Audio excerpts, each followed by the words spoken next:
नहीं चल रही। नमस्कार दोस्तों, आप सभी का स्वागत है एवन बैंकिंग क्लासेस के अंदर। सेट नंबर आप सभी के सामने है 145 मॉक टेस्ट है। अकेला यूट्यूब का एक ऐसा सेशन जहां पर हम अपने मॉक टेस्ट जो लेते हैं अप टू मार्क, यानी पूरे के पूरे स्टैंडर्ड को मेंटेन करके आपके एग्जाम के फॉर्मेट को ध्यान में रख के बनाते हैं और उन क्वेश्चंस का यूट्यूब पर ऑनलाइन डिस्क्रिप्शन देते हैं, एक्सप्लेनेशन देते हैं। इसका लॉजिक सिंपल सा है कि जितने भी बच्चे हमारे साथ टेस्ट दे रहे हैं उनको परफेक्ट तरीके से उनकी गलतियों का पता चले कि उनके पास में क्या क्या अभी मिस्टेक्स और कहां कहां स्कोर करने की आवश्यकता है। मैं मोहन कौशिक आपको अंग्रेजी पढ़ाने वाला हूं। जैसे कि अगर आप में से यदि कोई पहले जुड़ चुका है तो आपको पता होगा, जो नहीं जुड़े हैं वो जान लीजिएगा कि ये संडे के होने वाले टेस्ट का एक्सप्लेनेशन है। ये हमारे टेस्ट में वैसे तो कोई परिवर्तन है नहीं, परंतु जो एग्जाम का पैटर्न है हम वो पूरा का पूरा फॉर्मेट फॉलो करते हैं। तो ये एक पूरा का पूरा इंस्ट्रक्शन है। आपके पास अंग्रेजी के 30 प्रश्न 30 नंबर के आते हैं और 20 मिनट मिलेगा। ऑटोमेटिकली 30-20 मिनट बाद ये पूरा का पूरा पेपर वाइंड अप हो जाता है। तो ये बात ध्यान रखिएगा, पूरे के पूरे टेस्ट के प्रोसेस को फॉलो करना है। जो बच्चे अगर हमारे साथ जुड़े हुए हैं और जो बच्चे हमारे संस्थान में एडमिशन नहीं भी लिए हैं, वे बच्चे भी ये टेस्ट ज्वाइन कर सकते हैं, अटेंड कर सकते हैं, हमारे साथ परमानेंटली जुड़ सकते हैं बहुत अच्छे रिस्पॉन्स के साथ में, जिसमें आपको पूरा फीडबैक भी मिलेगा, आपकी गलतियां भी बताई जाएंगी। प्लस आप सभी जानते हैं कि प्रतिदिन मेहनत करेंगे तो इंप्रूवमेंट मिलेगा ही मिलेगा। और अंकुर सर की गाइडेंस तो सभी जानते हैं, जबरदस्त तरीके से एक एक पॉइंट को डिस्क्राइब करते हुए चलते हैं तो दिक्कत नहीं आती है। तो खैर बढ़ते हैं सीधा प्रश्नों की तरफ। हमारे पास में पहला प्रश्न आपके सामने, जाहिर सी बात है 30 प्रश्न आए हैं तो 30 प्रश्न है, तो हमारे पास में पहला प्रश्न आपके सामने आता है। पहले प्रश्न की ये हमारे पास गाइडलाइंस है, हाइडलाइंस है, इनको एक बार पढ़ लेते हैं। कहता है कि in the sentence below 4 words have been highlighted, 4 word highlighted है, विच मे बी मिसस्पेल्ड, जिनकी संभावना है कि वो स्पेलिंग गलत हो सकती है और इनएप्रोप्रिएट है, उनका यूसेज सही नहीं है। तो आपने क्या करना है, ढूंढना है कौन सा शब्द गलत है और गलत होने के बाद में उसे निशान लगा लीजिए, काम खत्म हो जाएगा। निशान लगा लीजिए, काम खत्म हो जाएगा। तो सबसे पहले क्या है, डीमोनिटाइजेशन। तो पहला वर्ड है डीमोनेटाइजेशन, इसमें कोई गड़बड़ी नहीं है। दूसरा वर्ड है टॉट, इसमें कोई गड़बड़ी नहीं है। प्लेटफॉर्म्स, कोई गड़बड़ी नहीं है। ट्रांसैक्शन, कोई गड़बड़ी नहीं। पढ़कर देखा तो डीमोनेटाइजेशन टॉट अस, डीमोनेटाइजेशन ने हमें बताया to use various online platform for transaction. बिल्कुल सही, कोई गलती नहीं। बच्चे जी, जब आपको याद होगा कोविड-19 का समय था और उससे पहले भी डिमोनेटाइजेशन हुआ तो सरकार ने बहुत ज्यादा फोर्सफुली में कहा था या दबाव देकर हमें आदत डाली थी कि हम किस तरीके से यूपीआई सिस्टम को फोकस कर सके। तो बहुत सारे प्लेटफॉर्म्स में हम इनका यूज करते हैं। तो बिल्कुल सही है, क्वेश्चन ठीक है, स्पेलिंग ठीक है। क्वेश्चन नंबर 2 की बात करते हैं, 37। एक बार पढ़िएगा जल्दी से, 10 सेकंड का समय है, या फिर वीडियो को रोक रोक के आप देख सकते हैं। क्वेश्चन नंबर नेक्स्ट में क्या कहता है, शी स्टार्टेड वर्किंग, कोई गलती नहीं है, working on her novel. Novel की स्पेलिंग ठीक है, last year. Last year past tense है, इसीलिए यहां वर्ब की सेकंड फॉर्म है, जिसमें कोई गलती नहीं है। And has already completed 3 chapters, उसने लास्ट ईयर शुरू किया था और कंप्लीट कर चुकी है 3 चैप्टर। यानी ये बात हो रही है शुरुआत अतीत में करी और काम अब खत्म हो चुका है। तो कंप्लीटेड और चैप्टर्स में कोई गड़बड़ी नहीं है, इसलिए इसमें भी नो एरर आएगा। क्वेश्चन नंबर 38 की बात करते हैं। The teacher expressed her appreciation for the students hard work by praising their efforts in front of the whole class. अध्यापक ने, या हर लिखा तो अध्यापिका ने एक्सप्रेस किया, दर्शाया अपना एप्रिशिएशन। एप्रिसिएशन का स्पेलिंग गलत है, APPRECIATION होती है इसकी स्पेलिंग, तो गड़बड़ी यही है। टीचर ने एक्सप्रेस करी अपनी एप्रिसिएशन स्टूडेंट्स के हार्डवर्क के लिए। उन्होंने कहा कि बहुत जबरदस्त, तारीफ के काबिल है ये काम, तो उनकी तारीफ करी कक्षा के बीच में। अगला सवाल है question number next. Despite there differences they remained close friends, always supports each other through thick and thing. पहली चीज, थिक एंड थिंग का मतलब होता है अंडर ऑल सर्कमस्टांसेस। ये एक मुहावरा है, ये मुहावरा है। इसका मतलब है कि वो दोस्त रहे लंबे समय तक, कोई भी परिस्थिति हो, कोई भी समस्या हो, वो एक दूसरे के साथ रहे। ओके, तो डिस्पाइट द डिफरेंसेस, ठीक है, डिफरेंसेस की स्पेलिंग में गड़बड़ी, दे रिमेन क्लोज फ्रेंड, वो काफी क्लोज फ्रेंड्स रहे, तो क्लोज फ्रेंड्स रहे दे, अब दे क्लोज फ्रेंड्स है तो सपोर्ट्स नहीं आएगा, दे सपोर्टेड आ जाएगा या दे सपोर्ट आ जाएगा। बहुवचन अगर सब्जेक्ट है तो वर्ब की फर्स्ट फॉर्म आती है, एस नहीं आती है। दूसरी बात, ऊपर दिया गया सेंटेंस पास्ट टेंस में है, पास्ट टेंस है तो आगे सपोर्ट की जगह सपोर्टेड आना चाहिए। ये दो लॉजिक आप समझ जाएंगे, आंसर एक बार में बन जाएगा। क्लियर है बात? सो गड़बड़ी क्या है, सपोर्ट्स ना आकर सपोर्टेड आना चाहिए। अगला वर्ड है द टीचर ट्राइड, टीचर ने प्रयास किया, प्रयास किया, ट्राइड एक अधूरा वर्ब है, इनकम्प्लीट वर्ब है, इसे हम ट्रांजिटिव वर्ब कह देते हैं, इसे हम कह देते हैं ट्रांजिटिव वर्ब, अधूरी वर्ब। अब ट्रांजिटिव वर्ब यदि है तो एक बात याद रखिएगा कि टू के साथ में सदैव वर्ब की फर्स्ट फॉर्म आती है और अन्य कोई फॉर्म ऑफ वर्ब नहीं आ सकती है। तो ड्रॉ, ड्रू, ड्रॉन ये तो थर्ड फॉर्म है, तो गड़बड़ी यहीं पर है, ड्रॉ आना चाहिए। आसान सवाल है।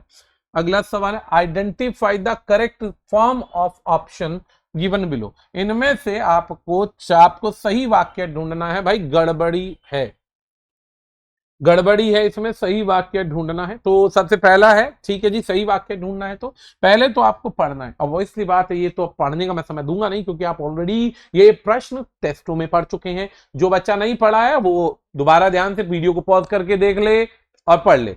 आंसर बढ़ते हैं। इंजीनियर ने डिजाइन किया एक नया सॉफ्टवेयर, सॉफ्टवेयर डिजाइन किया ताकि सुधार किया जा सके साइबर सिक्योरिटी में। सुधार करने के लिए ये जो टू है ये एक एडवर्ब है और ये टू प्लस वर्ब की फर्स्ट फॉर्म जो है वो सॉफ्टवेयर का उद्देश्य बता रही है कि क्यों डिजाइन किया गया, क्या डिजाइन किया गया, क्यों किया गया। एक बात यहां पे हो गई, ठीक है जी। स्टूडेंट्स रिवाइज, अब बहुवचन है, स्टूडेंट्स ने रिवाइज किए, इट्स लेसन क्यों आएगा, देयर लेसन आना चाहिए ना, अपने लेसन रिवाइज किए, गड़बड़ी यहां पे। अब ध्यान से सुनिएगा, the volunteers planted trees, okay, volunteers ने, स्वयं सेवकों ने पेड़ लगाए ताकि लड़ा जा सके, डिफोरेस्टेशन से रोका जा सके, इसमें कोई गड़बड़ी नहीं है। शी ड्रिंक्स आना चाहिए, ड्रिंक नहीं आएगा। द टीम पार्टिसिपेटेड, पहली बात प्रैक्टिस्ड है ना, तो प्रैक्टिस में ये वाला सी अगर लगाते हो तो ये वर्ब में ईडी के साथ नहीं आएगा, यहाँ एस आ जाएगा, तो गड़बड़ी है बच्चा जी, इस प्रश्न में गड़बड़ी है। सही प्रश्न ढूंढना है, व्याकरण पर आधारित सवाल है बच्चा जी। अगला सवाल हमारे पास में क्या कहता है, सवाल नंबर 42 देखते हैं। सवाल नंबर 42, फिर से एक सेकंड आप होल्ड कर लीजिए, पढ़ लीजिए जो भी आपकी इच्छा करे, फिर हम आगे बढ़ेंगे। 42 नंबर सवाल है, देखते हैं क्या है। द टूरिस्ट एक्सप्लोर्ड, एक्सप्लोर्ड होता है खूब घूमे फिरे, ध्यान से देखा। एंशियंट र्यून्स, र्यून्स कहते हैं खंडर को, ड्यूरिंग द वेकेशन, छुट्टियों के समय उन्होंने खंडर देखे, इसमें कोई गड़बड़ी नहीं है। आगे बढ़ते हैं। द बायोलॉजिस्ट स्टडीइंग क्यों आएगा बिना इजमार के बच्चा जी, आईएनजी तो आ ही नहीं रहा है, तो मेन वर्ब मुख्य वर्ब है तो आईएनजी आना चाहिए। शी वेक्स अप होता है ना, वेक्स डाउन नहीं होता है, तो यहीं पे गड़बड़ी है। The chef experimented with new species to create, गड़बड़ी है यहीं पे। The sun sets behind the mountains, ठीक है, छुप गया पहाड़ों के पीछे, तो पेंटिंग नहीं आएगा, पेंट कर दिया पूरा स्काई वाम। अगर हम यहाँ पे ये भी कहते कि चतई सा पेंटिंग ठीक होना चाहिए, ओके चलो मान लिया, यहाँ पे आपने पेंटिंग ठीक कर दिया, पेंटिंग ठीक कर दिया, पेंटिंग द वार्म कलर आएगा ना, फिर वार्मिंग कलर नहीं आएगा, तो दो गड़बड़ी है। तो वार्मिंग कलर को मिस्टेक मान के हम आगे बढ़ते हैं बच्चे जी, आगे बढ़ते हैं। अगला सवाल, अगला सवाल, 3 पार्ट यहाँ है, 2 आगे हैं, तो 3 को पहले पढ़ लो, 2 को बाद में पढ़ेंगे भाई। 3 को पहले पढ़ो, 2 को बाद में पढ़ लेंगे, कोई दिक्कत नहीं। चलो जी अब बढ़ते हैं इस सवाल की तरफ। उम्मीद है आपने पढ़ लिए होंगे ये 3 सवाल, 3 पार्ट आपने पढ़ लिए होंगे, एक एक गलती देखते हैं। Smartphone battery last long, last long होता है लंबे समय तक चलना, लॉन्गर अगर लगाते तो तुलना हो जाएगी, ये गड़बड़ है। The professor explain complex concept, the professor explain complex concept by using simple example, यहां पे गड़बड़ी है। द रिवर फ्लोज थ्रू आएगा, थोरो नहीं आएगा, थोरो कंप्लीट, थ्रू माध्यम, ये प्रीपोजिशन है बच्चा, ये प्रीपोजिशन है, आसान वाक्य था ये। सारे व्याकरण के क्वेश्चन आते हैं, कई कई बार तो ऐसा पेपर बन जाता है, पेपर जो बनता है वो मध्यम वर्ग का बनता है। इस तरीके का लेवल मेंटेन किया जाता है जानकर कि एक बच्चा पेपर आसानी से हल कर सके। डॉक्टर एडवाइज हिम और हर, डॉक्टर ने एडवाइज किया एक्सरसाइज करो regular for better heart health, ये सही है भाई। Athlete broke the previous record in the 100 metre sprint, the athlete, अब गड़बड़ी है यहाँ पे, अब यहाँ पे गड़बड़ी है, तो गड़बड़ी क्या है, अब यहाँ पे गड़बड़ी है कि ये गलत हो जाएगा। क्यों गलत हो गया, हमने ध्यान ही नहीं दिया यहाँ पे। एडवाइज किया एक्सरसाइज करो, एक्सरसाइज करो रेगुलर या रेगुलरली, रेगुलरली आएगा ना, एडवर्ब आ जाएगा, रेगुलर टाइम एडवर्ब आ जाएगा बच्चा। अगला सवाल है यहाँ पे, अगला सवाल क्वेश्चन नंबर 44, एक बार फिर से पढ़ डालो फिर हम आगे बढ़ेंगे। चलो ब्रेक करना है, पोज करना है वीडियो, तो प्रश्न पढ़ना है भाई, ठीक है जी। ब्रेक करना है, पोज करना है, फिर पढ़ना है, ऐसे गड़बड़ हो गए भाई। The flight depart from the international terminal on noon, नहीं एट नून आ जाएगा, एट नून, दोपहर के समय फ्लाइट डिपार्ट होती है, ठीक है जी। The telescope captured a stunning आएगा, एन नहीं आएगा। He reads a novel before going to bed आएगा, डबल टू नहीं आएगा। The bakery sells freshly baked bread every morning, ये ठीक हो सकता है, ठीक है। The thunderstorm caused a power outrage in the entire town आएगा, entirely नहीं आएगा, तो डी ऑप्शन आसानी से सही हो जाएगा। 45 नंबर सवाल है, इंटेंसिफाई करो, आइडेंटिफाई करो, वही वाला सवाल है, एक बार फिर से देख लो इस सवाल को। 2 मिनट या आधा मिनट का समय देते हैं बच्चा जी, ठीक है। सवाल बढ़ते हैं, सवाल को देखते हैं। यहाँ पे देखो एस्ट्रोनॉट्स है, astronauts conducting research aboard, astronauts conducting research, भाई इसमें तो वर्ब को आईएनजी वाईएनजी कुछ तो दो, गड़बड़ है। Activities campaign for equal education, the activist campaigned नहीं आएगा, activists are campaigning, were campaigning for equal education opportunities आ जाएगा। स्टॉक मार्केट फ्लक्चुएट होता है, स्टॉक मार्केट फ्लक्चुएट होता है इन ग्लोबल ट्रेंड, ये ठीक हो सकता है, एक बार रोकेंगे अभी। हिस्टोरियन स्टडी एनिशियंट मैन्युस्क्रिप्ट, ये डबल टू वाला तो कंसेप्ट फिर से गलत हो गया। पेनिस सिंगुलर है तो परफॉर्म्स आ जाएगा, तो एक ही आंसर सही है बच्चा जी। अगला सवाल है ये वाला बच्चा, ये सवाल तो कायदे से काफी बड़ा, अब काफी बड़ा सवाल है। अब ऐसी अवस्था में मैं ये कोशिश कर रहा हूं समझाने की कि आप लोग इसके अंदर क्या करें, अपने क्वेश्चन पेपर को कैरी कर लीजिए, क्योंकि हर क्वेश्चन पेपर के अंदर मैं बार बार नीचे ऑप्शन तो नहीं कराऊंगा। अब बार बार ऑप्शन नहीं कराऊंगा तो जाहिर सी बात है ऑप्शन आप साथ में कैरी कर लीजिए ताकि आसानी रहे, आसानी रहे, दिक्कत ना आए, क्योंकि बार बार नीचे करेंगे तो बहुत टाइम लग जाएगा और संभव पूरा नहीं होगा discussion.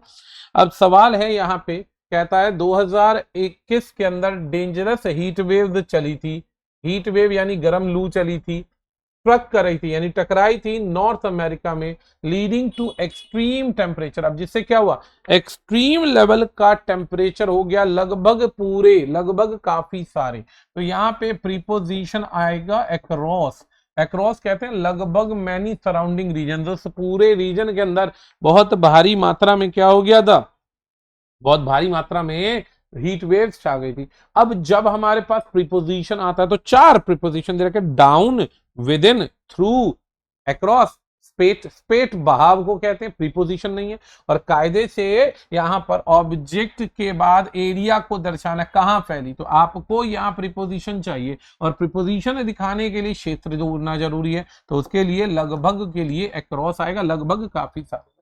The heat wave caused record breaking, record breaking temperature हुआ, रिकॉर्ड ब्रेकिंग टेम्परेचर हुआ, साथ साथ, साथ साथ यानी विद आ जाएगा यहाँ पे, विद, विद आ जाएगा, विद क्यों आएगा, साथ साथ, कुछ एरिया ऐसे थे जिन्होंने 45 डिग्री का टेम्परेचर फील किया, 45 डिग्री का temperature with some areas. Record टूटा जिसके अंदर 45 डिग्री तक के टेम्परेचर को फेस किया गया। ओके है जी। The intense heat affected environment and public health, ठीक है जी, उससे सेहत खराब हुई। हालांकि भारत में ऐसा नहीं होता, वो अमेरिका में होता, भारत में तो 52 डिग्री तक भी हो जाए तो हम लोग फिर भी चाय पीते हैं कि आहा स्वाद आ गया भाई, क्यों गर्मी को गर्मी काटती है, ऐसा हमने सुना है ना, जहर को जहर काटता है, तो फिर भी हमारे को कुछ नहीं होता, हम बेसिकली म्यूटेंट हो चुके हैं।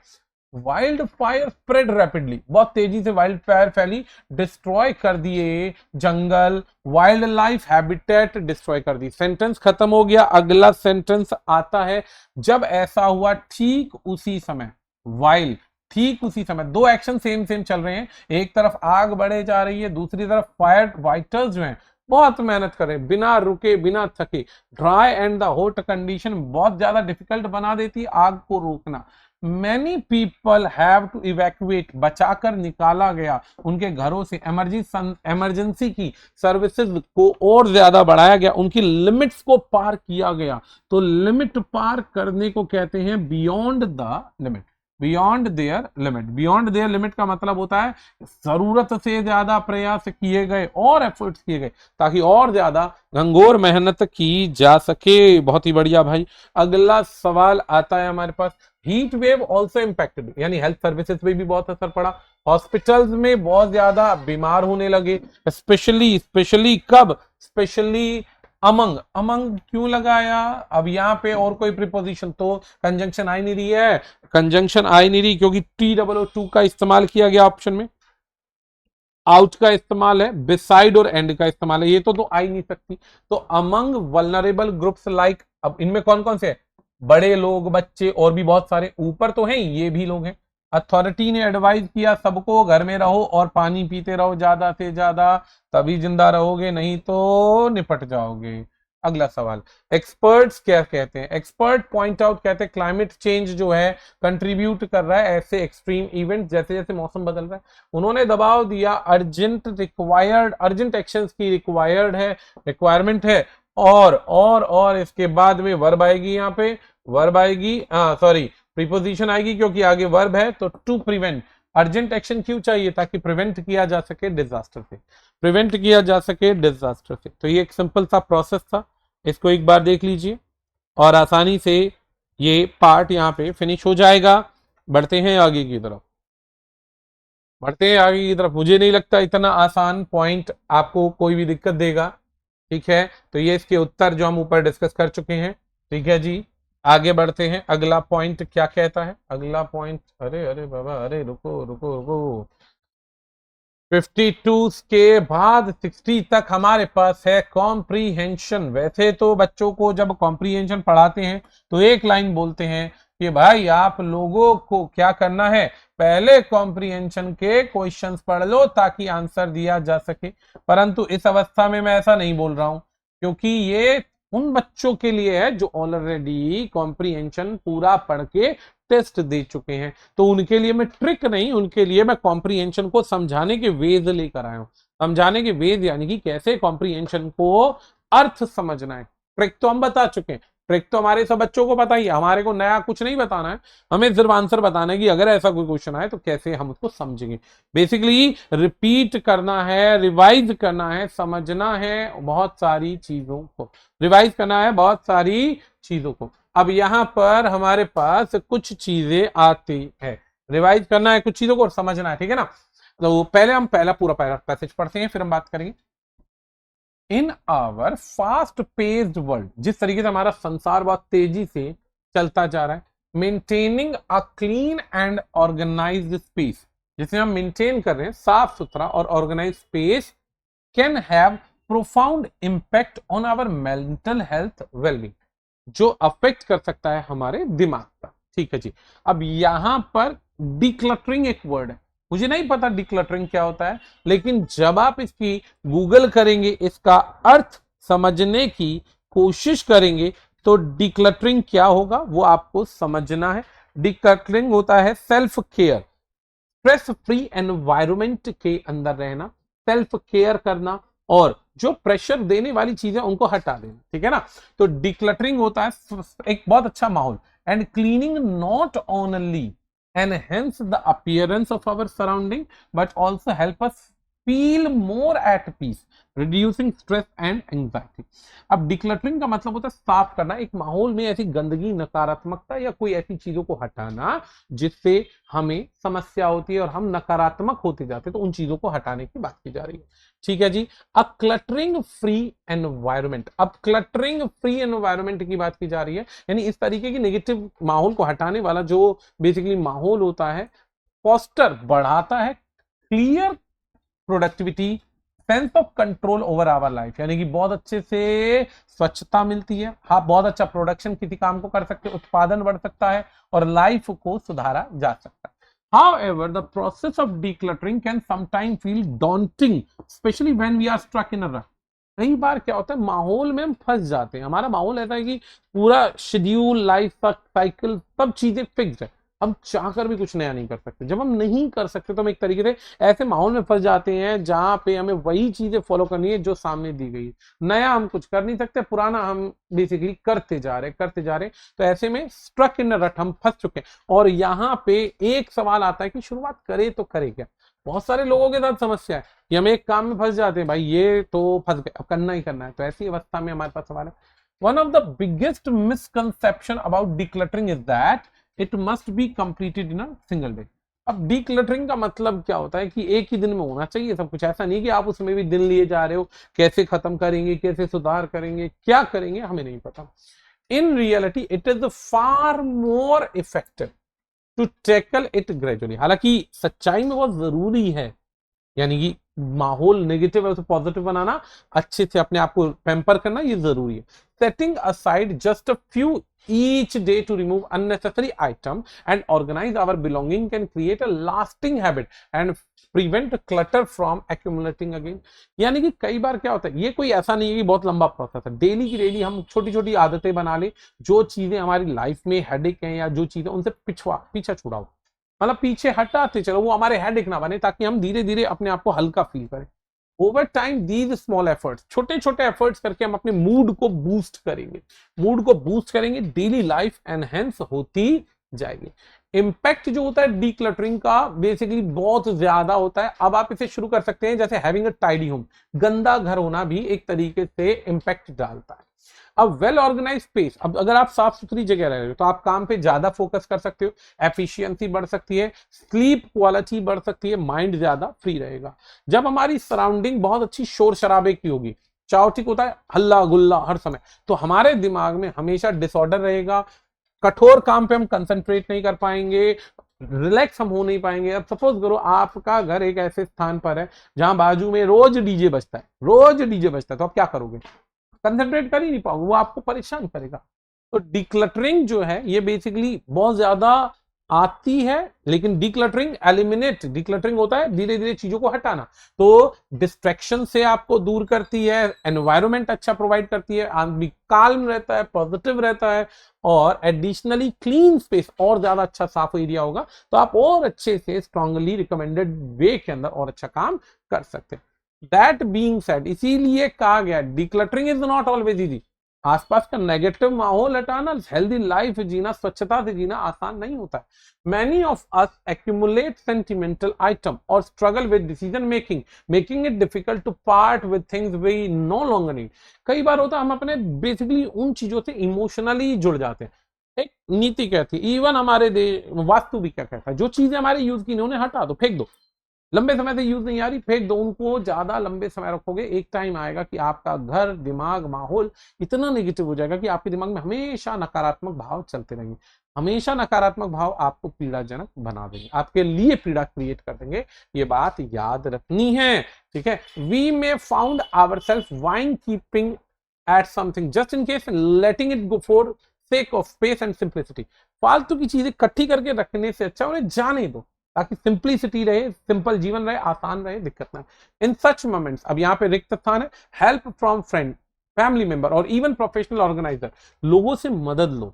अगर आप बोर फील कर रहे हो, अकेले फील कर रहे हो, नकारात्मक फील कर रहे हो, तो उनका साथ लो, दोस्तों के साथ जुड़ो, ताकि धीरे धीरे लाइफ में सुधार आए। अल्टीमेटली सबसे बड़ी बात, डिक्लटरिंग जो है सिर्फ साफ करना नहीं है, ये एक सेल्फ केयर है। ये परिभाषा दे रहा है, केवल घर को साफ करना नहीं है, मतलब ये तो है, इसके अलावा भी सेल्फ केयर भी डिक्लटरिंग एक रेगुलर हैबिट है, हम क्रिएट कर सकते हैं स्ट्रेस फ्री एनवायरनमेंट अगर हम सच में चाहते हैं तो एक तरीके से पैसेज बहुत अच्छा था। इसमें हमें सेंस ऑफ लाइफ बताया गया कि डिक्लटरिंग क्या होता है, डिक्लटरिंग के ऊपर ही पूरा पैसेज बताया गया कि आपको खुद को कैसे नकारात्मक थॉट से निकालना है, कैसे एनर्जेटिक रहना है, कैसे ये माहौल जो है आसपास का साफ स्वच्छ एनवायरनमेंट, पॉजिटिव माहौल, पॉजिटिव दोस्त, एनर्जेटिक लाइफ आपको बहुत अच्छे से आगे बढ़ा सकती है। और अगर आपके पास इनमें से किसी भी चीज की कमी है तो ऑटोमेटिकली आप हमेशा फंसे रहोगे एक ही जंजाल में, एक ही जंजाल में, ये बात याद रखना, ठीक है। तो हमारे पास में करेक्ट सेंटेंस ढूंढना है भाई, करेक्ट सेंटेंस ढूंढना है। डिक्लटरिंग एक सेल्फ केयर है और इंसान को स्ट्रेस फ्री एनवायरनमेंट देती है, बिल्कुल सही है। पीपल जो स्ट्रगल कर रहे हैं डिसीजन मेकिंग में, उनको डिक्लटरिंग एक चैलेंज लगता है, ये भी सही है। Hiring professional organiser is the only reliable way, ये यहाँ पे जो ओनली है ना, ये एक्सट्रीम वर्ड है, बहुत सारे रास्ते हैं, दोस्तों से भी बात कर सकते हैं, ओनली नहीं है। तो बच्चा जी both B and A and B हमारा आंसर बन जाएगा। अब ये आपको वैसे ट्रिकी तरीके से पढ़ना है, जो मैंने तरीका बता रखा है, आपको ट्रिकी वे फॉलो करना है, आपको ऐसा नहीं करना पूरा पैसेज पढ़ने लग जाओ, पूरा पैसेज नहीं पढ़ना। क्यों नहीं पढ़ना है बच्चा जी? कई बार पेपर में ऐसा होता है कि आप माइंड में चीजें याद नहीं रख सकते, हम तो टीचर लोग हैं, हमें याद रहती है। जिस बच्चे का रीडिंग अच्छा है वो तो याद रख पाएगा, जिसका नहीं है वो फंस जाएगा भाई। इसलिए बहुत ध्यान से समझना है, ये बहुत ध्यान से समझने योग्य बात है भाई, ठीक है ना। तो आगे बढ़ते हैं, अगला सवाल आता है। डॉन्टिंग का मतलब होता है रुकावट क्रिएट करना, उदासी, मायूसी, नेगेटिविटी। तो अपोजिट होता है निराशा का विरोध, एनकरेज करना, उनको आगे बढ़ाना। डिक्लटरिंग नहीं करोगे तो लाइफ में एनकरेजमेंट की कमी रह जाएगी, ओवरवेलमिंग खुश होता है। अगला वर्ड है वाइंग, वाइंग का क्या ढूंढना है हमारे को? सिनोनियम देखना है, वाइंग का सिनोनियम देखना है। वाइंग का सिनोनियम क्या होता है?